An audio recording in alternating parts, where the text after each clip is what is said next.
This leader is provided to facilitate adjustment of focus. Please be aware there are spoilers contained in this video presentation.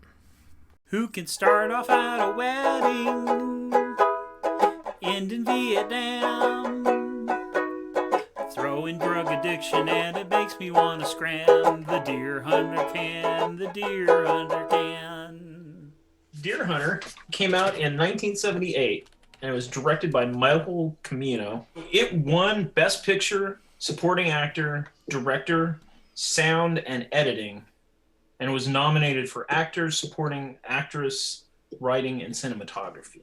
It had some heavy hitters, like, they kind of had all the heavy hitters. De Niro, the performance that he gives is terrific. Meryl Streep, Christopher Walken, both looking like they are fresh out of day school. They were both terrific, but holy mackerel. The big thing I noticed was this is Fredo 6 years after he took a boat ride, and the same year that De Niro played Vito Corleone. Like, he died right after this. Right. Oh, really? Oh, yeah. See, I did not know that. Once again, it's like it was long. I don't think I needed to be through the whole wedding. Like, I get that they were trying to show that kind of like weird love triangle with Meryl Streep and Christopher Walken, De Niro. Really like Nick a lot, huh? Being so long on the wedding, it allows people to get into their life and really live with them for a moment and really build that relationship. I mean, it didn't work for me. Like, I could already tell that Mike and Nick were like best buds, but all the rest of them were kind of like, they didn't like him as much, and it's understandable. They weren't as tight with them. I knew a Stan and I knew a Steven and a Nick. Like, in the group of people that I hung out with, there's some internal debate on whether who I fit into in that stratosphere. But that idea that you wouldn't take the day off on the day you got married, that was something that came back to me. The alcoholism, holy mackerel. I mean, just holy mackerel. Well, I didn't get until they were in Vietnam that the guy that got married was going. And I totally missed that. The jumps in the movie were my biggest thing, where it's like, yeah. I mean, especially who when needs transitions, really? Right. They cram this huge like wedding in one part. They cram a little bit of their hunting trip. All of a sudden they're in Vietnam. But the thing about it is Mike's already over there and he's already kind of disenfranchised, like burning villages and shooting the Viet Cong. And then Nick and Stevie show up going, yo, bro, what's up? Like, they hadn't seen him for a while. And I'm like, how much time has passed? It's like a reel was missing.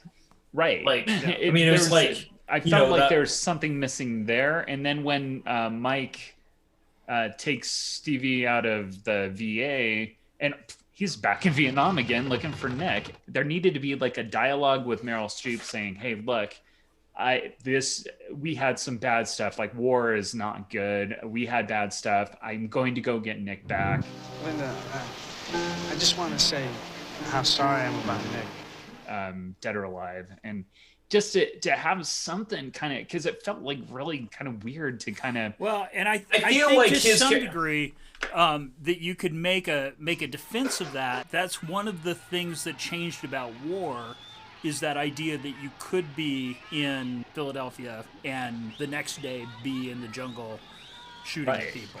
Like, that's one of the things that in Korea and Vietnam, and, you know, for that matter, all the stuff in the Middle East really changed, was that feeling like you didn't have a big boat ride over to figure out, you know, what you were going to do when the Kaiser was coming at you. Full Metal Jacket was like, that was more about boot camp. I mean, it didn't really deal a whole lot with the war, but it reminds me a lot of it, where it's this kind of juxtaposition of people just going off to battle. Not doing anything and then doing stuff. Not doing anything and then doing stuff.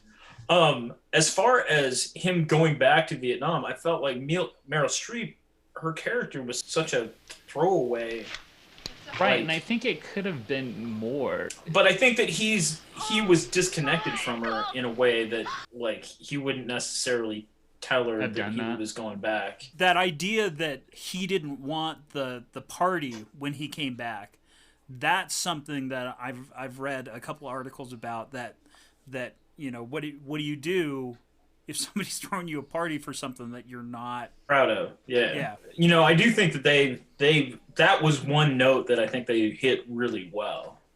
But I was stumbling around on the internet and I found something that I thought was pretty great. There's a guy named Paul D'Amato. You remember at the bar, the vet comes in and they go over and see him.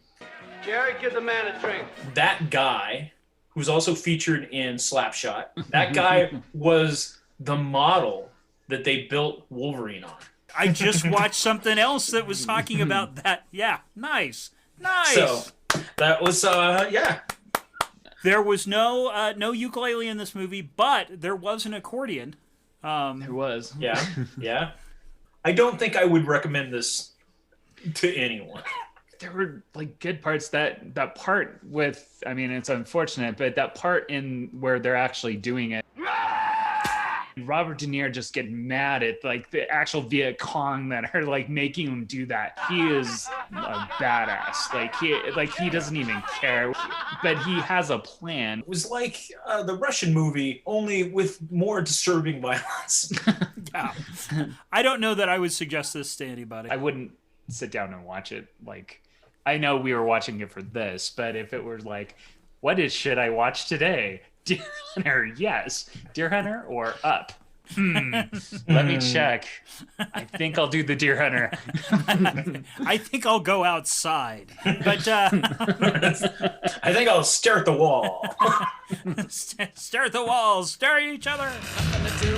Sit around at home. Stare at the walls. Deer Hunter was rough. This was one I had never seen it before and was dreading watching it, and I was right. Some wonderful performances, but I give it a 1 because it was difficult to watch. I watched this a few years ago on a challenge to watch the AFI Top 100. I did not look forward to it then, and I was really pretty thankful that I wouldn't have to watch it again, and then I had to watch it again. For that, I gave it a 1. Wow, I'm going to be the outlier. I actually didn't mind it. This is the second time I've watched it. It wasn't perfect by any standards, but I mean, I would give it a 2. It's over!